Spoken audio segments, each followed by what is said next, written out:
Thank you. You may be seated. Judge Heitens and I are happy to welcome Judge Groh, a district court judge from the Northern District of West Virginia, presiding with us today. We're going to hear two arguments today, starting with Sachs Holding versus Grin Natural. Ms. Elings.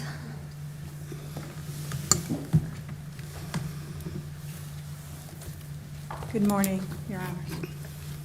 I'm Gail Roxanne Elings of Davis Wright Tremaine, appearing for the appellants. It might just be me, but yeah, there you go. Okay. Move the microphone. Thank you. As the district court noted, the facts in this case are straightforward and undisputed. Grin made two bona fide sales into the United States commerce through a public foreign website before Sachs filed its intent to use trademark application. Would you describe two bona fide sales as deliberate and continuous? I would say that deliberate and continuous means bona fide, not what the district court held it to be. So I would say, Is that what we said in Larson? That's what you said in Larson. I mean, That what's it's bona fide? Well, what's disputed is the law, specifically what constitutes use in commerce sufficient to establish priority. What I'd like to do is, I think Sachs' position, right, is that definition of use in commerce is irrelevant, and this court should instead apply common law principles. According to Sachs, the district court need not have considered whether Grin's sales were in commerce or bona fide. Sachs asserts that because its intent to use application matured into a registration with a priority date of August 1st, 2017, and enjoys the presumptions under 1057C. Therefore, Sachs, and that's the Lanham Act, therefore, Sachs contends Grin must prove its two online sales created common law rights, requiring not just bona fide in-commerce sales, but that they were deliberate and continuous, not sporadic, casual, or transitory. So Grin's position is different. This court must look to the Lanham Act itself, specifically the definition of use in commerce in 1127, the priority rule. So I think I know the answer to this, but in order to say everything you're about to say, we would have to say that Zazu is just straight up wrong, right? Like the position that you're asserting is irreconcilable with the Seventh Circuit's decision in Zazu. That's correct. Okay. And the priority rule in 1057C1, and this court's precedent, it goes against all of that. Those decisions all recognize that deliberate and continuous, and some of them dealt with deliberate and continuous, some dealt with sporadic, casual, or transitory, describes bona fide use, genuine commercial activity. Under that framework, Grin's bona fide U.S. sales before... I go back to my first question, rephrased a little bit. How is two sales prior to 2017, when appellant was not marketing in the U.S. market, how does that equate to deliberate and continuous? So if I could, that equates to deliberate and continuous means bona fide. It means bona fide. Well, what was deliberate about two sporadic sales prior to 2017 when appellant was not marketing to United States customers? There is nothing in the statute that states that you have to market. There is nothing in the statute. Okay, so what was deliberate about those that two you sales? place it into commerce with the trademarks on the products themselves. It is part of their ongoing commercial transactions, their business. And two sales equals continuous? Two sales, what has happened is continuous. That was discussed in Simply Wireless, right? Continuous simply means... Let me flip this around then, Yeah. since apparently you don't want to answer the question about continuous. Under our cases, or at least some of the cases that I read, there is the flip side of continuous or bona fide use is something called token use. Yes. Give me an example of what you think is token use, because it sounds like two sales over a Facebook page might be, like, so what do you think token use means? So token use is you can look to the case law for token use. It's not what Right, I I'm think, asking you to right? give me an example. So an example of token use is where sales are made without the mark on the goods. Okay, so if in Zazu they shipped goods but they did not put the marks on the goods until after the L'Oreal And what's the used it. authority for that definition of token use, that it at least does not accord with how I understood the word token use So was the being other used? part of token use is if it's not public, right? If it's made an intercompany sale. Token use, before the TLRA was amended, token use was allowed for registration. For registration, That's correct. but not that you got a trademark. That's correct.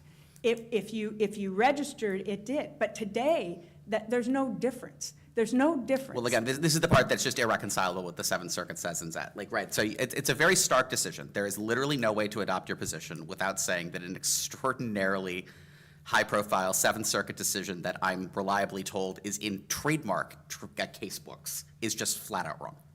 So which Seventh Circuit are you talking? Zazu. Zazu. Zazu is. I'm reliably told by at least one of my law clerks that that case is literally in trademark case books. It is, it is. And it's pre-TLRA. So pre-TLRA, the Lanham Act was amended to get rid of the two-party system. So if I could say, Section 45, codified 1125, sets out Congress's purpose, okay? They're saying it's Wait, not doesn't relative. Zazu post-date the statute you're talking about? No, not the use in it. The decision is, but they were deciding on facts prior to the TLRA. So they applied the law as it was prior Okay, so to the let's TLRA. entertain this, that the text of the Lanham Act does this. Why would Congress have used, in Section 1057C, why did they use the word, why would they have chosen use the mark, not use the mark in commerce? Why would they? You're basically asking us to equate two definitions, one of which says in commerce and one of which doesn't. Am I right about that? I'm not sure I understand what you're asking. Okay, so in 1057C, do we Uh-huh. agree the statute says used the mark? In 1057C is the intent to use. Intend to use the yes. mark, not use the mark in commerce, intend to use. That's what the statute That's says? because what the amendment said was, rather than have this sort of two-tiered system where you could get a registration without using it in commerce just by shipping it interstate, as long as you used it, they got rid of that. Instead, they said, okay, you can come in and file an intent to use, and once you use it, you will have priority as of the date you use. The exception to that is 1057C1. And that says, except as to any other person who has used the mark in commerce before you did. I just want to, if I could, I want to talk about this 1127, because I think it's really important here. 1127 says, and I quote, "Use in commerce means the bona fide use of a mark in the ordinary course of trade and not made merely to reserve a mark. For purposes of this chapter, a mark shall be deemed to be used in commerce on goods when," and now I'm just paraphrasing, "when the mark is placed on the goods and the goods are sold or transported in commerce." Congress specified for purposes of this chapter. That chapter is chapter 22 of Title 15. That's the entire Lanham Act. So 1127's definition applies across the Act, not just registration.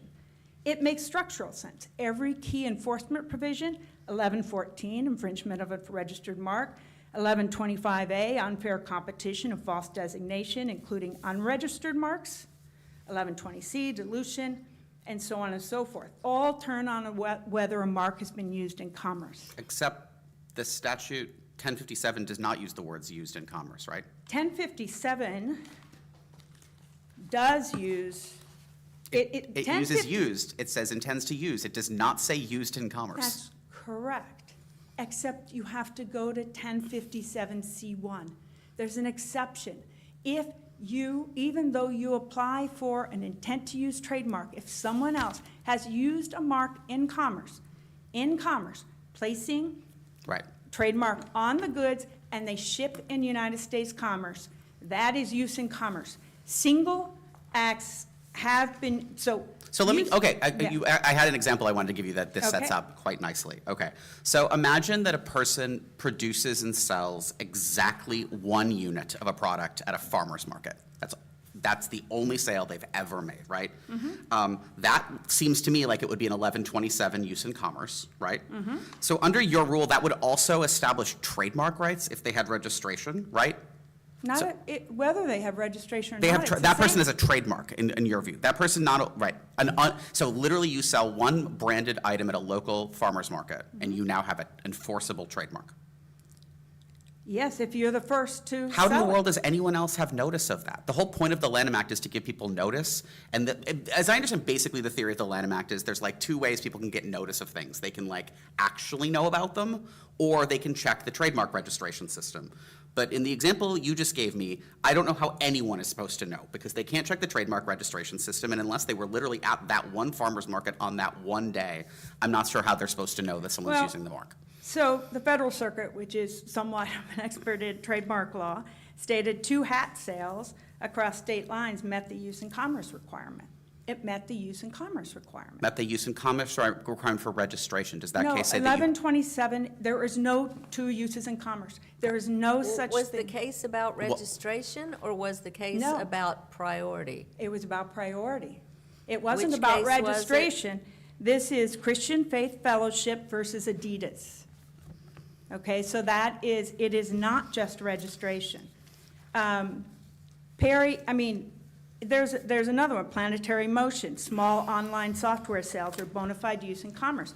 Ours was in a public website. Anyone can go online and look at that. It was on Facebook. It is not done in secret. There is notice, and there was notice, but that doesn't matter. 1127 is use in commerce, provides priority. And that is a big thing, because intent to use, you can't jump over someone else who has use in commerce. Lanham Act didn't create use in commerce. Courts did. And if you start with, well, B&B Hardware, United States Supreme Court, said even though the Lanham Act doesn't create trademarks, it plays a vital role in protecting them. And the Lanham Act didn't invent use in commerce. It codified a century of precedent, beginning with in re trademark cases in 1879, which held at common law the exclusive right to grow, the right to a trademark grows out of its use. It requires no fancy or imagination, is simply founded, or no genius, no laborious thought, is simply founded on priority of appropriation. How serious was Grin's intent to use if it abandoned the application after it was rejected? But there is no intent to use. The intent to use is for registration. You're right. For intent to use, and that is different. But It's I all think, 1127. Judge, I'd like to hear, Judge, what I heard in Judge Grove's question was, how does the fact that appellant abandoned their application impact your Registration. argument? Yeah. Registration doesn't create trademark rights. Registration does not create trademark rights. You can abandon registrations. It's your use that matters. And your intent to use? And in only, Abandoning that If you have use in registration, commerce- excuse me, abandoning the registration is some indication that you don't intend to use it, isn't it? no.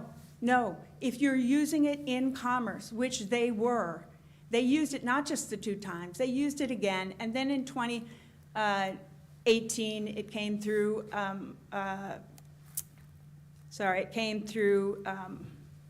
brick and mortar stores and so on and so forth. None of that matters. What you're looking at is Bluebell, Allard, Chance, and Lucent.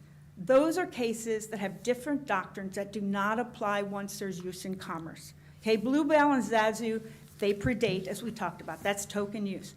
And then you have analogous use. But analogous use is where there is no use in commerce. Do you want to speak to the motion to dismiss before your time runs out? The motion dismissed for mootness? Uh-huh. Sure. The case remains very much alive. Both parties still sell identical Grin branded goods, each holding a registration, each claiming exclusive nationwide rights, and each seeking injunctive relief. Grin sought that relief almost 2 years ago in February 2024. The other side just sought it in August. Leaders of beautiful struggle. They say a case is not moot if the court can still grant effectual relief. And what effectual relief could be granted at this point? For Injunctive relief. That's very important, actually. So the district court hasn't entered a final judgment yet, right? That's correct. So the district court could still, in theory, enter a preliminary injunction? Yes. Okay, so obviously under Martinsville right now, the jurisdiction over priorities with this court. But yes, you could order them to enter a preliminary injunction And the trial is scheduled currently for March? for some time in March. Okay. Yes.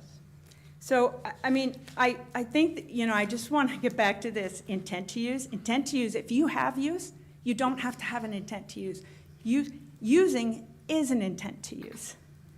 Okay? Intent to use is if you haven't used it, that's a separate way to get rights. But the Lanham Act doesn't create those rights. Those rights are created through use. First in time, first in right. And what Sachs theory reverses, Congress meant it to run one way. Use first, rights first. Under 1051B, ITU basis, and 1057C, constructive use arises only if no one has already used the mark in commerce.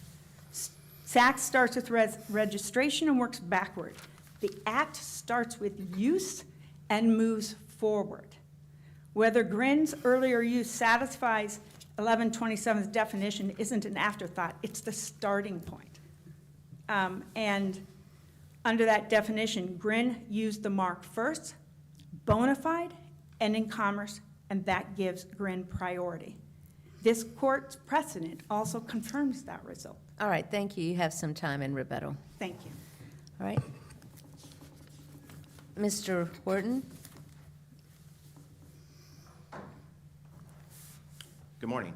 Jacob Wharton on behalf of Sachs Holdings, Inc. I'd also like to introduce Mr. Devin Chodorow, the founder and CEO of Sachs, who's with us here from California today. May it please the court. I'd like to start with the mootness issue, if I may. Could I start with a fairly fundamental seeming to me question? Certainly. Do you know any court that has ever said that the district court's grant of partial summary judgment renders a preliminary injunction moot? We've not found a case that says that. In fact, and because isn't it black letter law that the purpose of a PI is to allocate the risks between the parties until the entry of a final judgment? I know we've said that. I've written an opinion that says that. Then I'm going to certainly agree with you, Your Honor. I mean, our approach, we're So trying to how is it moot? There's no final judgment. Well, let me rephrase. Has the district court entered a final judgment in this case? No, Your Honor. So how is this possibly moot? The concern that we have is more of a practical concern in that Practical concerns are not Article 3 mootness. if there were to be a reversal and remand Uh-huh. of the preliminary injunction order, Sure. that would be at odds with the partial summary judgment Sure. orders. And I guess I don't know how to say this as delicate as I can. I'm not bound by the district court's partial summary judgment order. Understood, Your Honor. So I'll move on to the trademark issues. I'd like to note that this is essentially a tale of how two different companies pursued trademark rights. One is about Sachs, a U.S.-based business that filed an intent-to-use application. It took the requisite steps to obtain that registration, and since has been a successful disruptor in the oral health care products area. The other is a foreign business that for years did not attempt to secure any rights in the U.S., did not focus on the U.S., and even allowed a trademark application naming the U.S. to go abandoned. The district court expressed the issue in this case as whether two casual, almost accidental sales into the U.S. made via a New Zealand website in New Zealand currency was enough to establish a party's U.S. trademark rights. Sachs agrees that that should be the issue, and that there are even additional undisputed facts that should be considered. So can I ask you a part about, so I assume in contrast to your friend on the other side, that you think that Zazu is completely right and we should 100% follow it? Yes, Your Honor. Okay, so then can I ask you about a question, about a statement in Zazu I want to see if you agree with? So Zazu also, in addition to this framework that I know that you agree with, Zazu also says, quote, "Whether use is sufficient to grant rights in a mark is a question of fact on which appellate review is deferential." Do you agree with that? Yes, Your Honor. Okay. So that seems like it helps you on the PI and hurts you on the summary judgment, which I know is not before. So you think that the question of whether or not there was sufficient use is a factual question? Yes, Your Honor. Okay. And so you think that we should affirm the district court's denial of the PI because the district court found that this wasn't, and that we owe the district court deference? Correct, and that factual finding would be reviewed for clear error. You see how this might potentially create a problem down the road of how the district court was able to grant summary judgment in favor of your client? Yes, Your Honor, I do. We fortunately have the benefit of a fully developed record at the summary judgment proceeding. That was more developed than at this PI hearing? Yes, Your Honor. Okay. And I guess that's a problem that if it comes up, will come up in the future, so. Correct. Okay. I do want to note what the district court based its order on, that before Saks filed its intent to use application, appellants sold a few tubes of toothpaste and a couple of toothbrushes from appellant's New Zealand website. The sales were unsolicited. This is from the district court's PI order. The sales were in New Zealand currency, and appellants were focused on selling their products in New Zealand.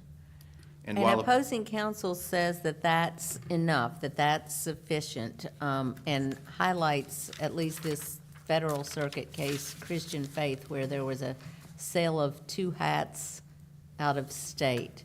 And I guess she analogizes that to what we have here. What's your response to that? Yeah, Christian Fellowship is a case that reached the Federal Circuit after a TTAB, a Trademark Trial and Appeal Board, cancellation proceeding. The question there was whether the sale of these 2 hats actually constituted a use in commerce. Which matters for registration purposes. Which matters for registration purposes, yes, Your Honor. And in that case, they looked into whether a small church, I think it was on the Illinois-Wisconsin border, happened to sell those hats across the state line. They needed something to hang their hat on, no pun intended. So just, again, the concept, to- I think fundamentally it seems to me that this argument is down to just a categorical difference of opinion between the parties about whether the Seventh Circuit's idea in Zazu that there's like the thing that gets you the trademark and the thing that gets you the registration, and whether that's right or not. But just, so accepting Zazu's formulation for a minute, you're saying the Federal Circuit case is in bucket 2. It's not about whether you have a mark, it's about whether the mark gets protection under the Lanham Act as being registered. That's a Lanham Act case, not a rights case? I would characterize it slightly differently. Okay. In that that's a sufficient use for registration purposes. Right. Versus a sufficient use to establish trademark rights. That's what I meant to say. You said it more clearly than I did, but yes, But thank you. yeah, I agree with that basic dichotomy. Okay. There. And speaking of registration, one reference that I would refer the court to is even the Trademark Office itself has addressed this issue and has opinions from 2017 and 2023. I would direct the court's attention to the Trademark Manual of Examining Procedure, Section 90102, where this is from the Trademark Office. It states that, quote, "sporadic, casual, and nominal use does not meet the standard of bona fide use in the ordinary course of trade to support a registration." So we even have authority from the Trademark Office itself saying that there has to be something more than this random accidental sale. There must be some intent there.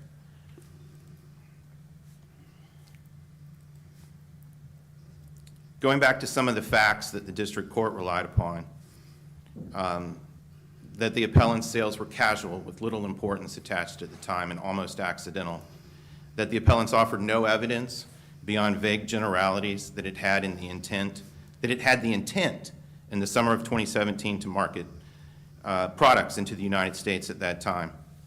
And the district court noted that appellants demonstrated a lack of serious engagement until 2020 when a .com website was launched. Appellants point to nothing in the record to contradict these findings. I also want to point out to the court that appellants cite to the summary judgment order throughout their briefs, and so I think there's a question of what record this court relies upon at this stage. Is it stop at the PI briefing, or because we have. Why wouldn't it, I mean, if we're reviewing the district court's decision to deny the PI, why would we look at anything other than what was before the district court when the district court decided to deny the PI? And that's Sachs's position. That's Appellee's position, Your Honor. It's just that we have a unique procedural posture here, and that this case filed in December of 2023. The answer was in February, I believe, of the next year. Unfortunately, the district court judge to whom the case was assigned, there wasn't a lot of activity. And the case was reassigned to Judge Catherine Eagles, and at that point, orders started coming quickly.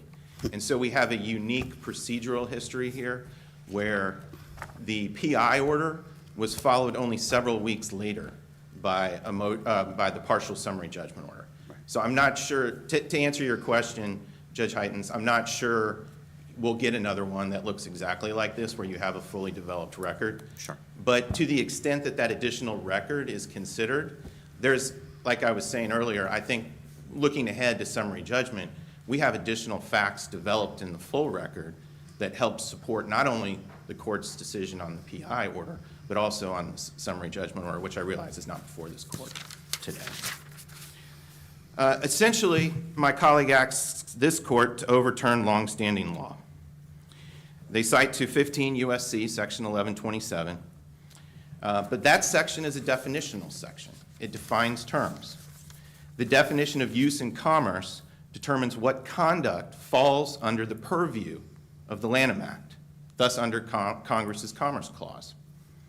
The definitional section, just like the rest of the Lanham Act, does not create any trademark rights. It merely defines the type of use that would potentially allow rights to be created, either by common law or through a registration process.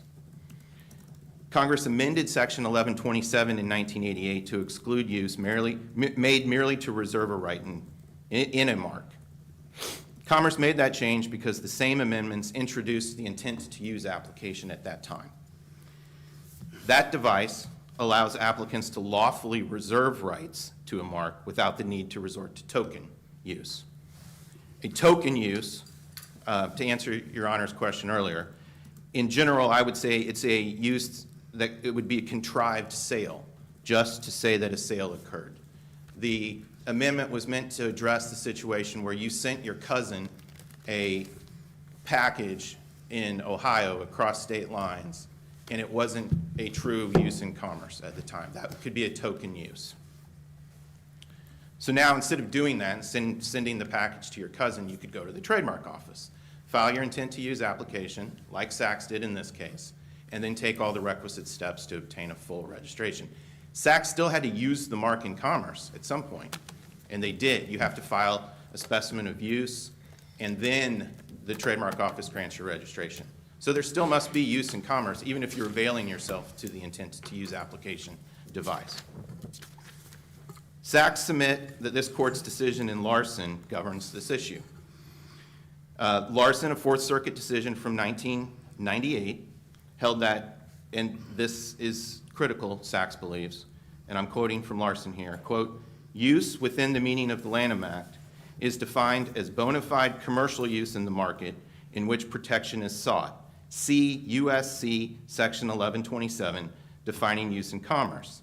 And such use must be deliberate and continuous, not sporadic, casual, or transitory.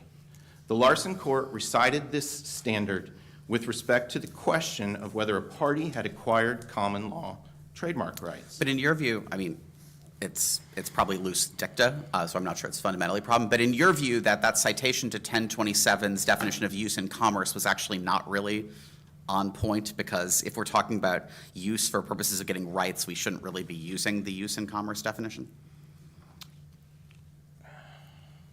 Sachs's position is that... Is this a yes or a no?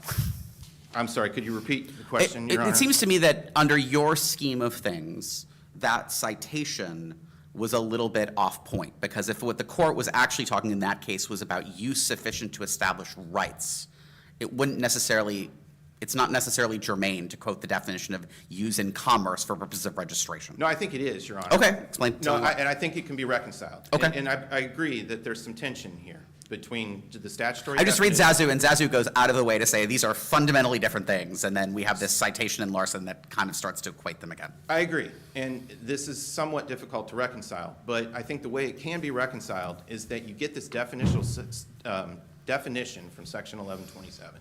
That's going to tell you what kind of use could create trademark rights.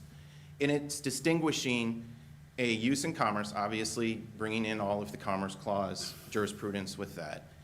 And it's distinguishing it from a token use. That's why Congress changed that use. So what Larson stands for, Sachs submits, is that you have to first have a genuine use. But then that use, that gets you started. That doesn't get you across the finish line. You have to then take that type of genuine use and be deliberate and be continuous. So you could be deliberate, going back to my token use example, Your Honor, you could be deliberate about sending that package to your cousin in Ohio.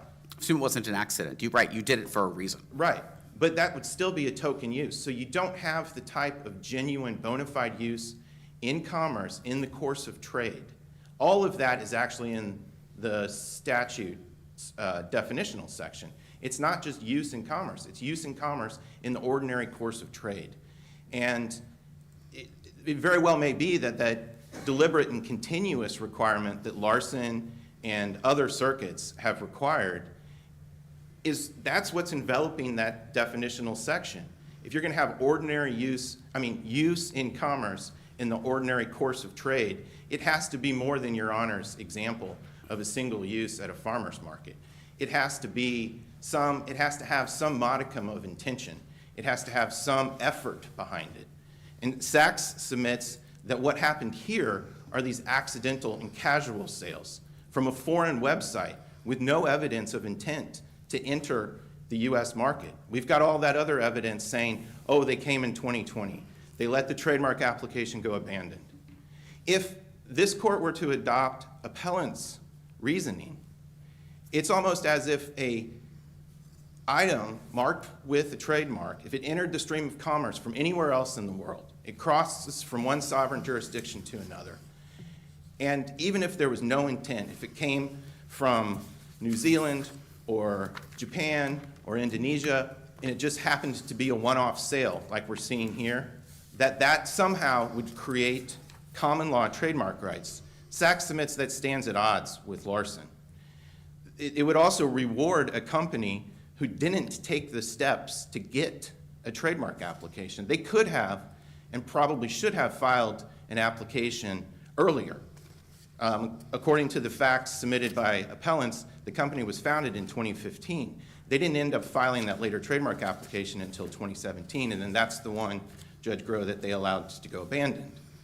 So Sachs, on the other hand, took the steps to file an intent to use application, took all the requisite interim steps, used the mark, and obtained it today.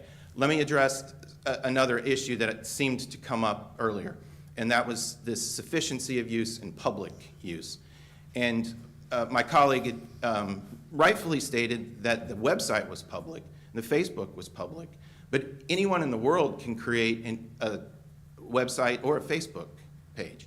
And merely allowing that creation alone and a random sale to create trademark rights in the United States would put every company in Sachs's position who did do what they needed to do. There would be no way for Sachs in August 1st of 2017 to figure out whether that company had made 2 sales into the US or not.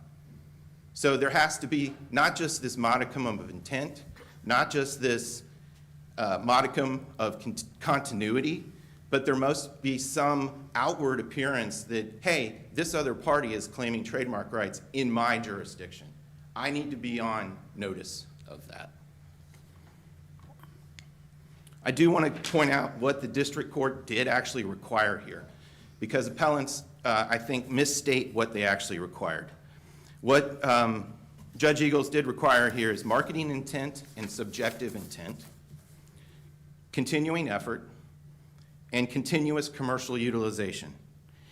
And Judge Eagles cited Larson for the deliberate and continuous, not sporadic, casual, or And I just keep coming back to, I don't know, I think the PI is probably fine. I just don't understand how you can possibly grant summary judgment if that's the test. And we'll see if we're here again later on down the road to address that, Your Honor. I do understand where you're coming from with that. But I also want to point out what Judge Eagles did not require. She did not require a sales threshold or sales volume. She did not require market penetration, a more stringent test applied by other circuits. And she did not apply the analogous use doctrine.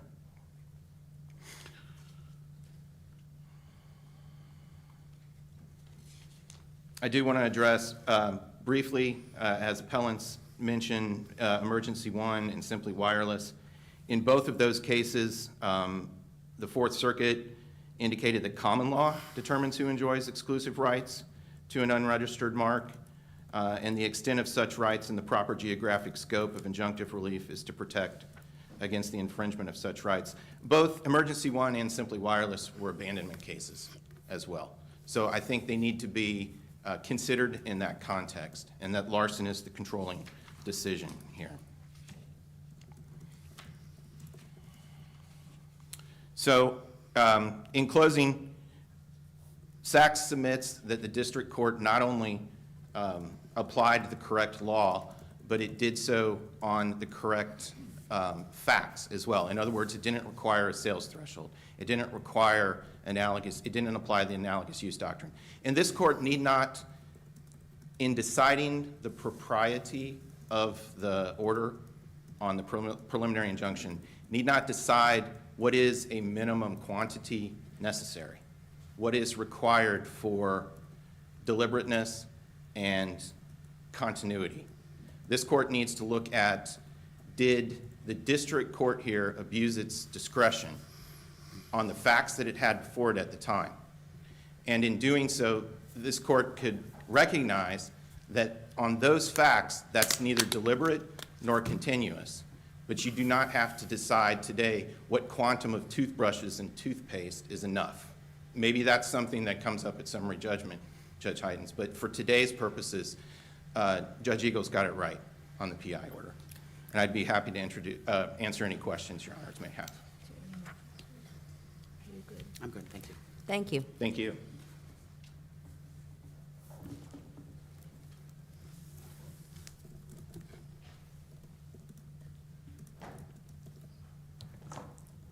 I want to talk about other cases where there was just a sale or two sales, and they were, and it's all in the brief. But you can go back to older cases, such as Kathariner's in the Seventh Circuit. A German company sold coffee substitute into the U.S. through importers with no U.S. advertising and no local presence. That was enough.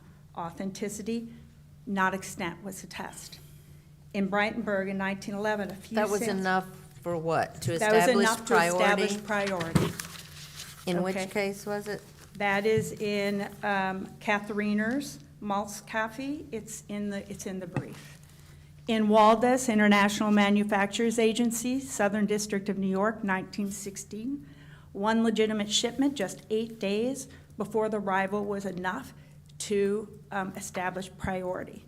Sweet 16, 8th Circuit, 1926, a small shop beat a larger chain in use. The court warned that denying rights would reward craft and cunning. In Western Stove, Southern District of California, 1949, a single interstate sale 6 days earlier than the competitor established priority. Then, And what craft and cunning would we be rewarding here if we affirmed the district court? you would, so the Sachs in this case filed an intent to use application. He did not begin until 2020. He knew the existence of our client, and it's in our summary judgment papers and stuff. It's not relevant to this, but basically he rushed into the market. He had experience in this market. He used to be part of Plackers. He knew where to go to, and he thought, if I get out there, I will flood them. I will flood the smaller startup that started with its 2 sales, and then it had 2 more sales, and then it sold through brick and mortars, and then it followed up with the But in .com. 2018 But and it doesn't- 2020, correct? That's the timeline? Yes, but that doesn't, but they, it's just like they file an intent to use, their first sale is their priority date, okay? Their first sale is their priority date. You can get it through use or through registration in the United States. First to use, Supreme Court cases, first to use, first in right. It is not registration, and it's not intent to use. They establish an intent to use, but the exception to that is if someone else uses it.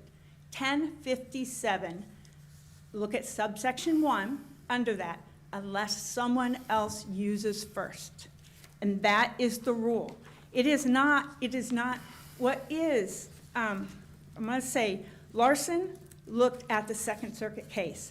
The Second Circuit case, and I also basically was La Society, Jean Pateau, and the reason those were considered not authentic use was because they were done to preserve the mark. They were not done in the ordinary course of business. Our client only has one mark. They have their goods. It was done in their ordinary course of business. And that establishes, look at Drexel, 10th Circuit, said courts have long recognized, affixing a mark to goods offered in commerce is itself evidence of a genuine trademark use. So there are many other that I can't get to on this, but we put many, many cases in that. Zazu is pre, okay? That does not affect it. And the other ones, it is not about intent. Intent, the Congress knew where to put intent. They put it in the intent to use when you apply for. They did not use it in use in commerce. 1127, look at that, no intent. All right, thank you. We Okay. understand your argument. Thank you. All right, we'll come down and greet counsel and then go to our next case.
Court, Jordan Hallett on behalf of plaintiff appellant Joanne Credle.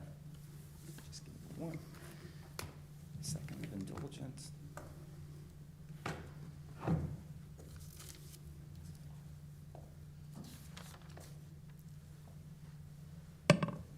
Your Honors, this case presents a straightforward question: whether a federal employee with over 40 years of exemplary service, who was the only African American on a planning committee and the only one removed from it, who was then suspended without due process, issued a letter of reprimand based on false accusations, stripped of her job responsibilities, subjected to workplace requirements not imposed on her non-African American colleagues, and effectively demoted, whether that employee has alleged facts sufficient to survive a motion to dismiss at the pleading stage. The district court answered no. But in doing so, the district court committed 4 errors. First, it dismissed Dr. Credle's retaliation claim on the mistaken belief that she failed to exhaust administrative remedies ignoring that the factual allegations in the EEOC charge that would have naturally triggered a retaliation investigation Well, was sufficient. what would have naturally alerted that there was an EEOC charge is if the retaliation box had been checked, and it was not, was it?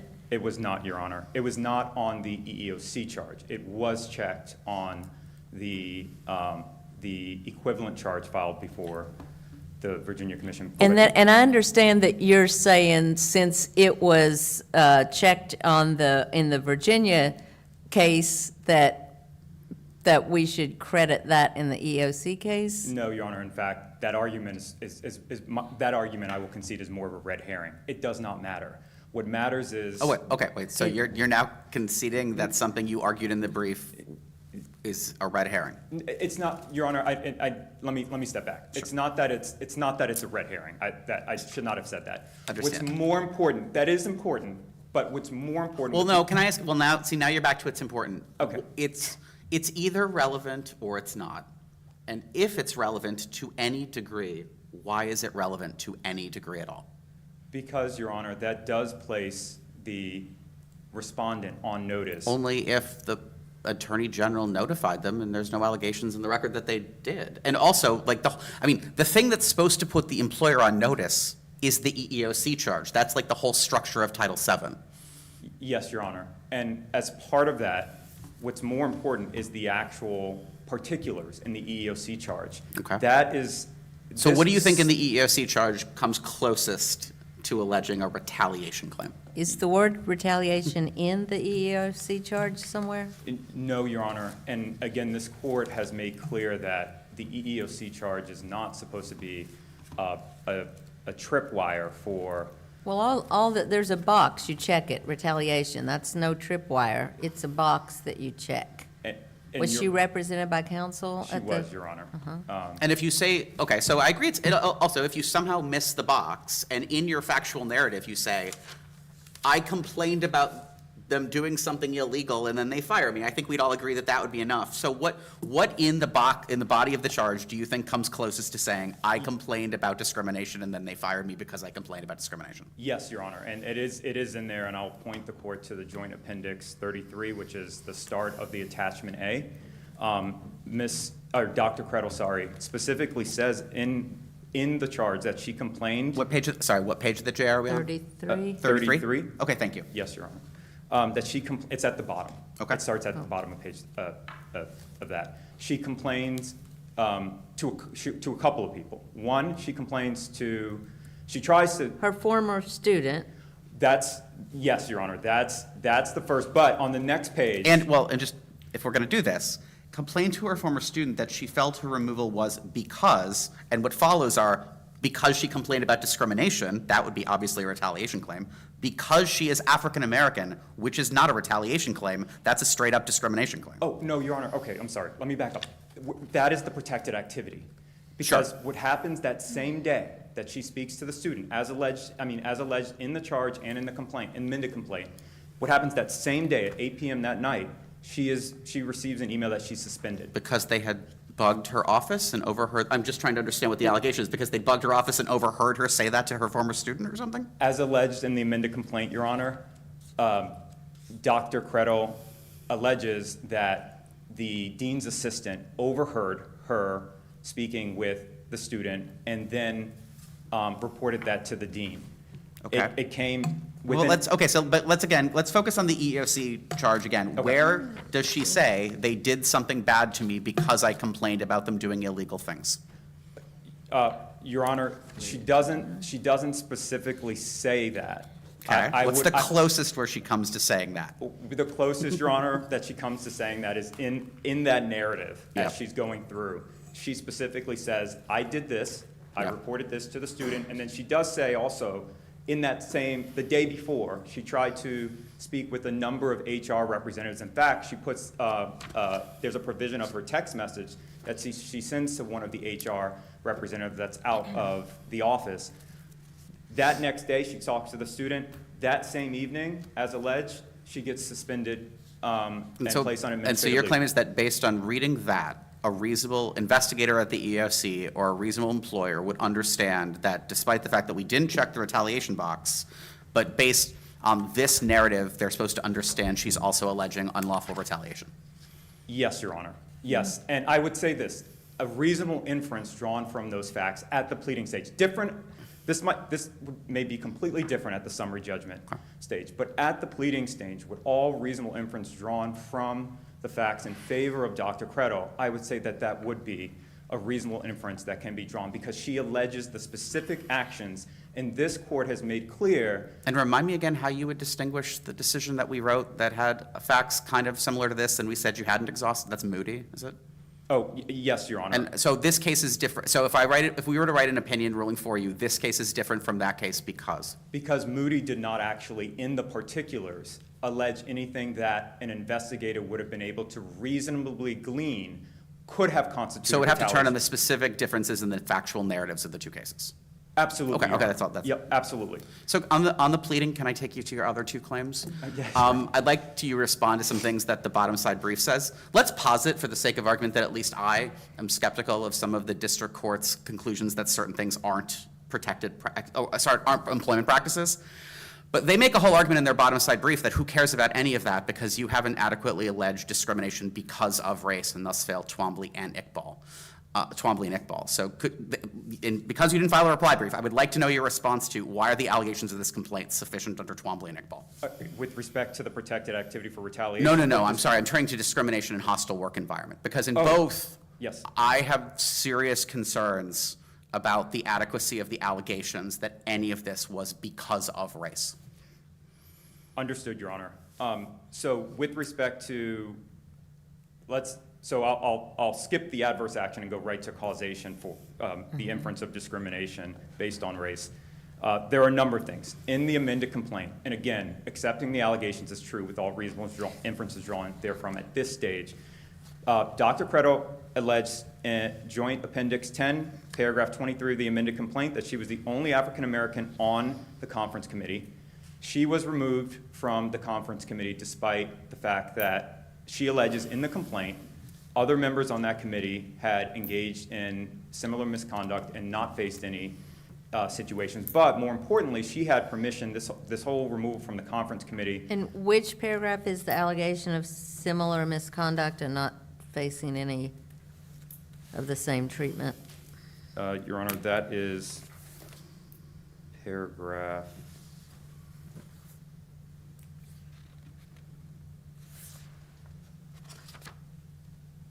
Paragraph 22, same page of the joint appendix. Okay, but how is the first sentence of that allegation not facially insufficient under Twombly and Iqbal? Because I don't know who these other people are. I don't know what the complaint means when it says not performing satisfactorily.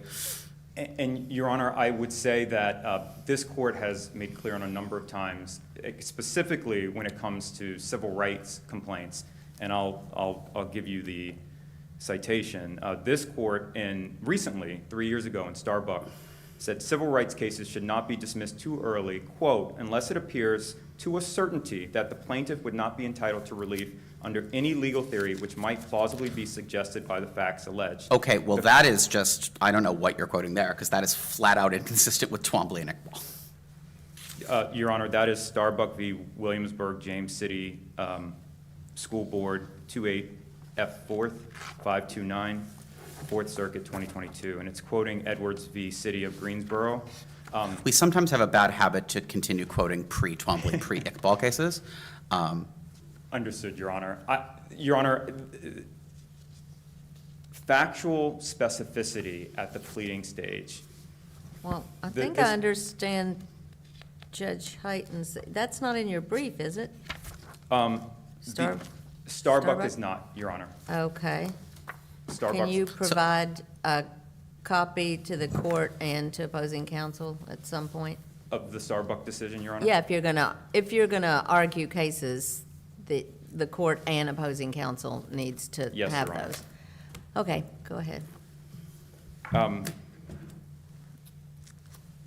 Ultimately, Your Honors, with respect to the causation for discrimination, the inference of discrimination, the first thing that I would argue is that in this court knows that the plaintiff does not have to set forth facts to allege a prima facie case, but they still need to allege They have to get beyond the speculative level. Yes, Your Honor. Yes, Your Honor. And I would say. And for that, you point us to paragraphs 22 and 23 on JA 10?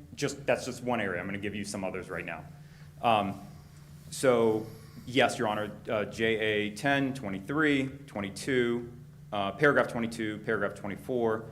And then Dr. Credo also alleges. Wait, I'm sorry, if we're gonna go through this. How does 24 show because of? It just says, Dr. Krettel emailed someone, it identifies that person's race, and then it says that she was expressing concern. I don't know how that actually gets you anywhere on Twombly, Iqbal, because of. 24, that's the paragraph I thought you just cited. Yes, Your Honor. How does that show because of race? Your Honor, it's not. It's not. I mean, that in isolation is not. I'm sure for the totality of the. But you're absolutely right. In isolation, that does nothing without being compared to the other provisions. She also alleges that non-African Americans were not subjected to the 5-day in-office requirement. That's in Joint Appendix 16, paragraph 64 of the amended complaint. She also alleges a specific comparator, Elizabeth Garbe, engaged in the same conduct that Dr. Credo was disciplined for, rudeness and unprofessional behavior, but was not disciplined and was in fact promoted, and that's in Joint Appendix 15 to 16. But doesn't the complaint tell me that these two people had different supervisors? How can that person be an appropriate comparator if the complaint itself says the supervisors of these people are different? Yes, Your Honor. Ordinarily, the comparator analysis requires ordinarily when you are comparing that the individuals, if they're going to be similarly situated. Right, because the theory there is if the same person treats different people differently and one of the only things different between them is the protected characteristic, that supports an inference that maybe it's because of, but if they're different supervisors, I don't know how you have that inference at all. Yes, Your Honor. My understanding is that the discipline that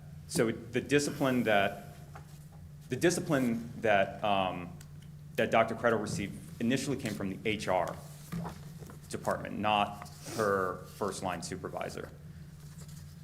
The crux of this comparator analysis is that the HR department was informed of the same conduct by Dr. Credo's colleague and took no action. In fact, she was promoted. But yes, Your Honor, and I will say that the comparator for the similarly situated analysis is much more. Am I out of time? I think it means you're going into your rebuttal time. Yeah. Oh. So you can wind up and you have some time in rebuttal. Okay, I am so, okay. That's all right. It's confusing because the clock starts to go up and people don't notice. Sorry. Nope. The similar situated comparator analysis is more pertinent at the summary judgment stage, not at the pleading stage. I think there are sufficient facts here at the pleading stage, again, for Dr. Credo's case to move forward. Whether it pans out at summary judgment, that's a whole different burden of proof and a whole different standard. But at this pleading stage, I think she's alleged sufficient facts, and I would ask that I reserve it, unless Your Honors have any additional questions, I ask that I reserve the remaining of my time, whatever that is. Yeah, you do have time. Thank you. Okay. Thank you. All right, so we'll hear from Ms. Baker now.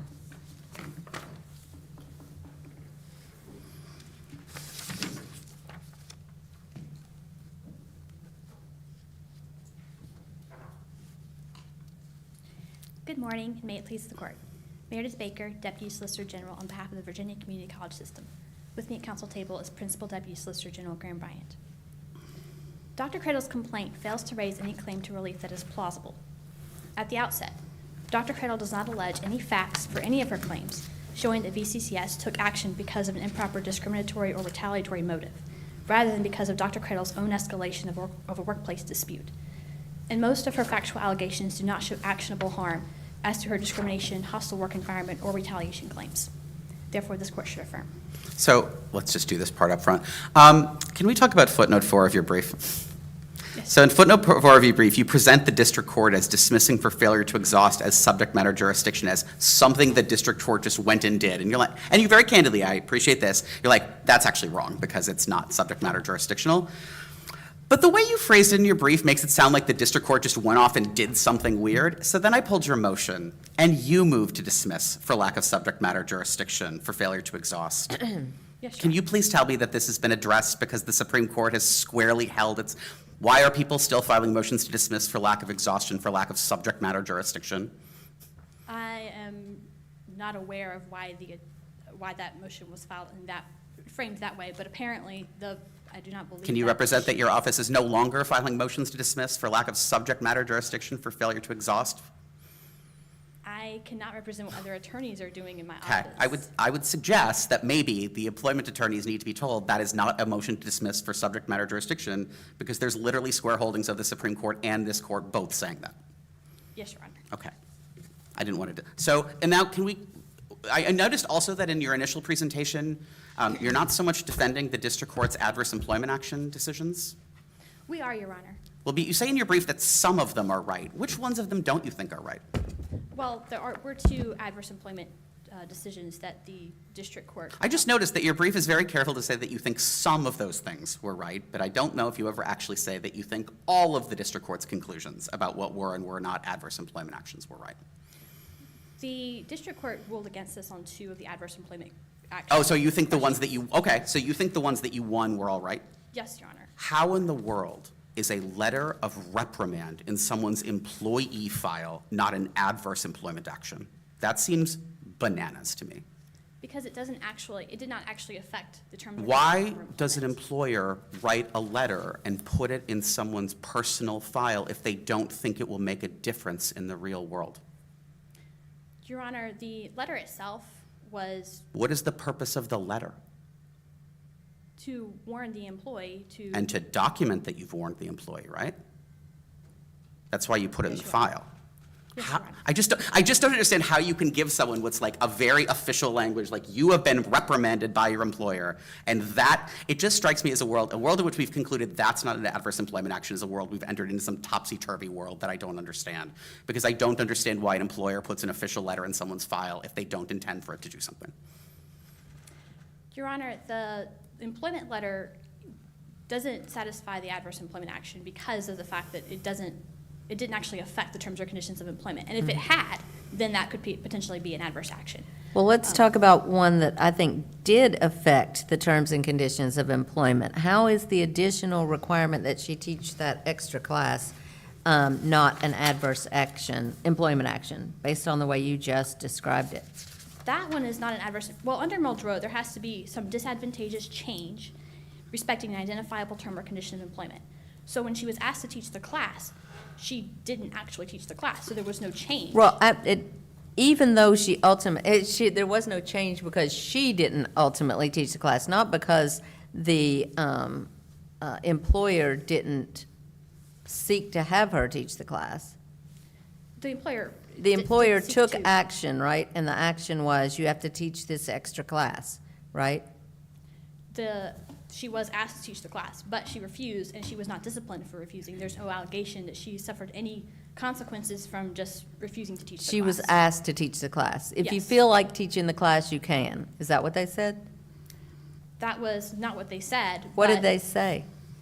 They just, that she was told she would need to teach this class, but Okay, the so reality of being it, told that you need to teach an additional class, how does that not change the terms and conditions of her employment? Is it just because she ultimately didn't do it?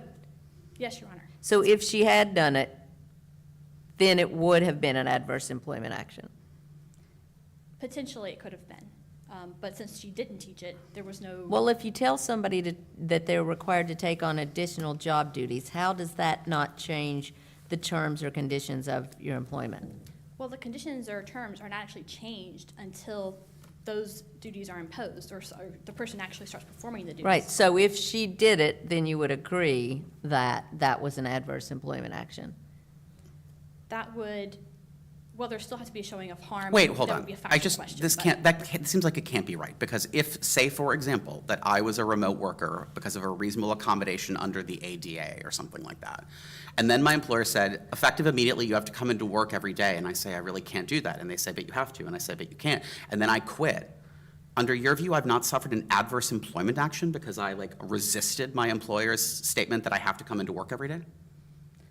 That would probably fall under the question of whether, you know, the case law about when someone's conditions of work are so bad that they have, or that they're effectively terminated without being fired. That's a different question, because here, she continued working. She just didn't teach the class. Okay, let's take another one. The student development course, sorry, I lost my train of thought, please continue. Oh, sorry, the bonus. How do I know her bonus was discretionary?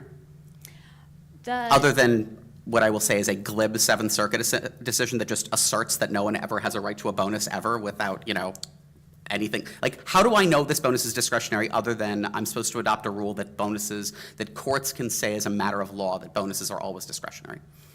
If there are facts alleged showing that it was contractually required or she was otherwise entitled to it, but it's a conclusory assertion that other people got a bonus, not even that she would have been entitled to it if she actually had. No, it actually says eligibility for bonuses, right? It says it made her ineligible to get a bonus. Why isn't eligibility for bonuses a term or condition of employment? I would think it's a quite material term or condition of employment whether I'm eligible to receive a bonus or not. I believe she said that she had been. I'm looking at her complaint. It says eligibility for bonuses. With no allegation that she actually would have received that bonus, that's still insufficient to, and the bonus itself was not the alleged harm. The administrative leave was the alleged harm, which also didn't affect her employment because it was pre-disciplinary, it was with pay, it was not actually discipline. So. But she said because I was on administrative leave, I was ineligible for a bonus. Why isn't that a term or condition of employment? Because the terms or conditions of employment would not include something that wasn't contractually required, like pay that wasn't contractually required. Employers do all Discretionary kinds of bonus. things they're not contractually required to do, the changing of which would still probably be a term or condition of employment, right? Yes. If I told one of my law clerks they have to work in like the janitorial closet effective immediately, I would think that'd be a term or condition of employment, even though I assure you that they don't have any right to the fairly nice offices they currently have. Yes, Your Honor. So that what's would the be- difference between that situation and this one? Well, the allegation of the bonus is, there's just no allegation that she actually would have received the bonus but for being on leave and showing how she was entitled to it. But regardless, briefly about the work plan, the employee work plan, that allegation also was failed primarily because there's just not sufficient facts to show how it harmed her, how it changed her terms or conditions of employment. Just effectively a conclusion that she was demoted without really explaining how that is the case. But again, all of these adverse employment action questions are secondary to the primary issue that she just doesn't have facts showing discrimination. And under this court's holding in McCleary, Evans, Being, and Coleman, conclusory allegations that race was a factor in an employment decision are just insufficient. And Being, this court said that being aware of no alternative explanation and guessing that conduct is racially motivated does not amount to pleading actual facts to support a claim of racial discrimination. And in McCleary, Evans, for instance, this court held that, just simply alleging that hiring personnel had predetermined they would hire someone of a particular race was not sufficient. It was just a conclusory allegation. Saying I think this happened to me because is not sufficient is basically Yes, the point. Your Honor. Okay. And moving to the hostile work environment claim. The elements of that claim are the unwelcome conduct based on the plaintiff's race, which is sufficiently severe or pervasive to alter the plaintiff's conditions of employment and to create an abusive work environment, and that is imputable to the employer. This claim fails here at least at steps 2 and 3, the based on plaintiff's race and then the sufficiently severe or pervasive. First, as to the based on plaintiff's race, again, there are just no allegations showing a racially discriminatory motive for the same reasons that the discrimination claim fails. But also, even beyond that, the hostile work environment claim fails because there's no conduct that's sufficiently severe or pervasive under this court's precedent to establish a hostile work environment. Under Holloway, it must be objectively hostile. And then, in this court's precedents in DeCoster and Holloway both demonstrated environments that were more hostile than what we have here, and this court held that that was insufficient. In DeCoster, the supervisor humiliated the plaintiff by singling her out in front of her colleagues, accusing her of failing in her position, speaking to her with contempt, treating her with disdain, blaming her for issues that were not her fault, threatening to fire her, placing her on a performance plan. And basically the court said that, you know, the allegations centered on a difficult working relationship and criticisms of work, but that was not a hostile environment. And similar to what we have here in terms of there may be a difficult working relationship and some criticism, that doesn't amount to a hostile environment. Similarly, in Holloway, the plaintiff's supervisor, you know, refused to communicate with the plaintiff, surveyed employees about the plaintiff's leadership and whereabouts, criticized the plaintiff's leadership, yelled at the plaintiff, slammed documents onto a table, required the plaintiff to address the supervisor as sir when other people were not required to, and all of that and more did not amount to a hostile work environment. So the facts here just do not amount to a hostile work environment. And as to the retaliation claim, at the outset, there was no exhaustion because the box was not checked, and also because the allegations within the factual section do not give rise to an investigation of discrimination, of retaliation, especially because even assuming some of that could have been protected conduct, there's no allegation that those individuals who knew about the potentially protected conduct had anything to do with the decisions that were made later. This is largely just for my edification. The form that she filed with your office, what was the purpose of that form and what was done with that form? I understand your point. I understand your argument that that is not relevant to whether she exhausted her Title VII claims, but just, it's been mentioned repeatedly in the briefs, and I'm just curious. Well, the record doesn't show specifically what was done with that Under form. Virginia law, what is the purpose of that form? I guess that presumably is something we don't need to go into the record for. It can be accepted for investigation, and then if it's accepted for investigation, the employer would be notified. So there could be like a parallel state investigation. Okay.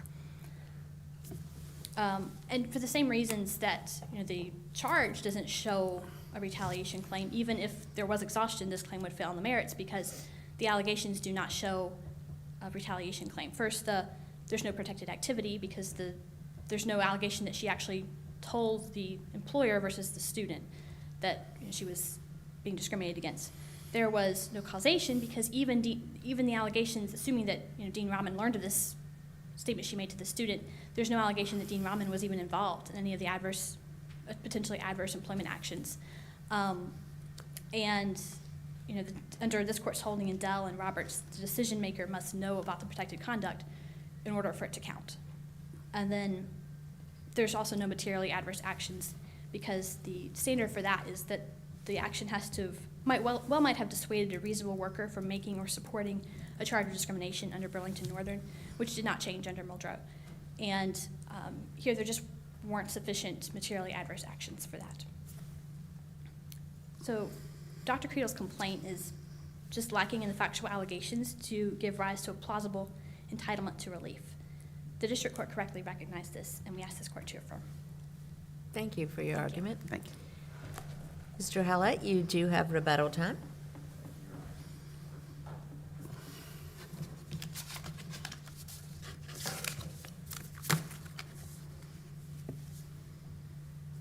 I want to first go back a little bit, and then I'll address quickly my colleagues' comments.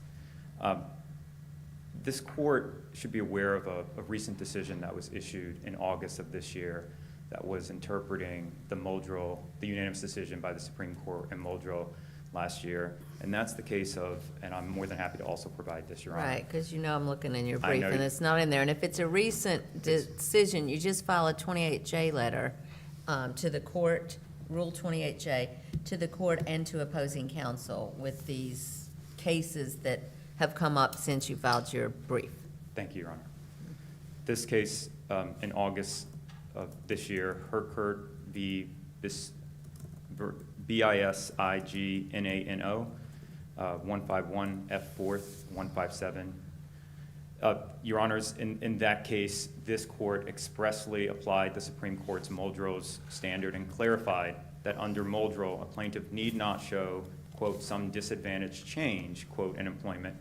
Need only show a disadvantaged change in employment, not a significant change. the loss of supervisor duties or authority, even without a change in benefit or pay, can constitute an adverse employment action. The court abrogated prior Fourth Circuit decisions like James v. Booz, Allen, and Hamilton that required significant detrimental effect. Here, applying the facts or applying the law to Dr. Kredel's claims, Dr. Kredel points to the suspension and administrative leave in her administrative complaint as an adverse action, the letter of reprimand, the amendment to the employee work profile, and the requirement to teach the student development course. And I will just note, for the requirement to teach the student development course, the analogy that was raised, I thought was a good one, and I'll just add one additional one. If the fact that she didn't ultimately teach the course, although she alleges that she suffered a panic attack and some other harm as a result of being required to teach the course, it would make a notice of proposed termination superfluous if a termination didn't actually happen. And a notice of proposed termination is definitively an adverse employment action, even if the termination doesn't ultimately occur. I will also note, for the inferences of discrimination, Dr. Kredel alleges that she was suspended the same day she expressed her belief that her removal was racially motivated. Now, I know that that was expressly in the amended complaint alleged to a student, but the allegations in the complaint do say that the dean's assistant specifically overheard that conversation. Because you agree there's a whole bunch of Fourth Circuit decisions that say the plaintiff's statement, "I believe that I was discriminated against based on a protected ground," is not, it doesn't even raise it's not only is it not sufficient, it doesn't even raise an inference. Simply because that just, if I think about the language of Twombly, where it says that's just an unadorned, the defendant acted illegally allegation, right? In the same way that says the defendant negligently hit me with his car. The defendant discriminated against me based on race is the equivalent of the defendant negligently hit me with his car. It doesn't raise any inference at all. Your Honor, with respect to discrimination, I would agree with you. With respect to retaliation, I respectfully disagree. Okay. The Fourth Circuit has said there are no magic words that need to be spoken. Totally. You can, now you can't say, what you can't say for it is, you can't just say, I've been discriminated against. That's not enough. Well, what you also can't say is, I believe they fired me because I complained. Like, as in all, now, because you have to allege the facts that say, I complained. I have to allege the facts that say, when did I complain? When did they fire me? You can't just say, I believe they fired me because I complained. There was one more part to that Okay. she alleged that is key to this, because Great. you're absolutely right, Your Honor. She says, because she's African American. As soon as she indicates a protected status for that, for retaliation, that rises enough to find a protected activity. That is enough. A formal complaint or an informal complaint, as long as you allege discrimination, hostile work environment, Right. because of a protected status. Oh, no, I mean, I think if she went into her supervisor's office and said, I believe I was removed because I was black, that would be protected activity. I don't understand how having a conversation with a former student in the office where you say that is protected activity. Well, and Your Honor, I think one of the biggest things today here is that there seems to be a lot of facts that have not been developed and could not be developed in this case without discovery. She didn't complain to any administrative person there at the school about discrimination, right? It was just to the student. She didn't use, Your Honor, she did complain. She didn't use the magic words. She complained, she sent a text message, and it's in the joint appendix, the day before she spoke to the student. So this is June 9th. And the text message is in the actual, the language is in there. There are no, she did not use the words that, she didn't go as far as what she said with the student, that I was discriminated against because I'm African American. It does allege in the complaint that, and in her charge, that she made an effort to reach out to a number of HR representatives to discuss the matter and was unable to get in contact with anyone that day. And then she was suspended and placed on administrative leave the next day, prohibited from, as part of the terms for that, she was prohibited, oh, I can't see this, that's why. She was prohibited from coming back. I'm sorry, Your Honors, I'm out of time. That's all right, yeah, it's red again. Do you have any more? questions? I do not. All right, thank you for your argument. Thank you, Your Honor. We're going to come down and greet counsel and then adjourn court. This honorable court stands adjourned until tomorrow morning. God Yeah. save the United States and this honorable court.